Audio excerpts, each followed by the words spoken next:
Quarterback Deshaun Watson from Georgia came into the Rivals 100 5-Star Challenge in Chicago. Really at a couple disadvantages. First of all, he was the #1 overall quarterback in the country, so everybody's gunning for him. Only one place to go but down when it comes to that ranking.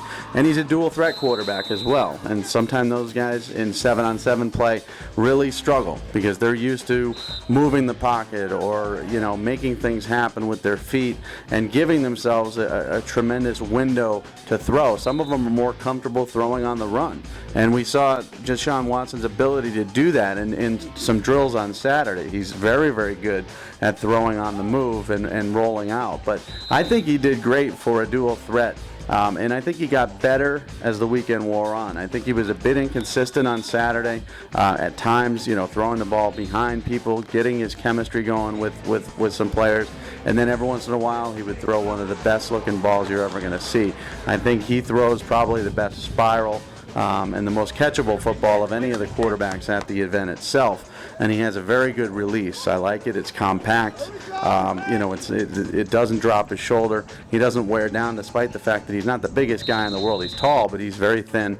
He had no stamina issues whatsoever. His arm strength held up. When it came to Sunday, I liked his vision, his field vision. He was able to come off his first read.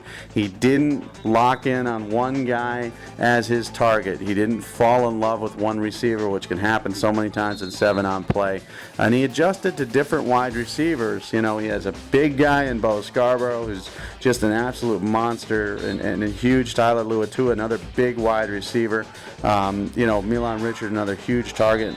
And then you got Adoree Jackson and Artavis Scott, who are both smaller wide receivers who are tremendous at cutting and in being explosive in their cuts. And those guys, it's very easy to throw the football behind. If you're not on point and leading them, you could really look poor. And I don't think he did. I think he got better. He led his team into the finals.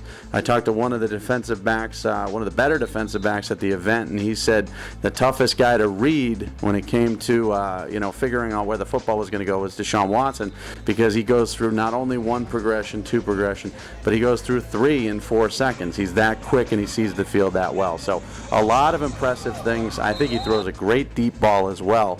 And a guy that, Kyle Allen is the best pro-style quarterback in the country, and he was the best quarterback, period, throughout the weekend. There's no doubt about that, no questioning that. But Deshaun Watson held his own, was also right up there, and you got to remember, he brings that dual threat aspect to football, which makes him, potentially even more special. So I think he had a very good weekend, and I think he's a guy that, really likes to compete out there and can adjust to numerous different types of wide receivers.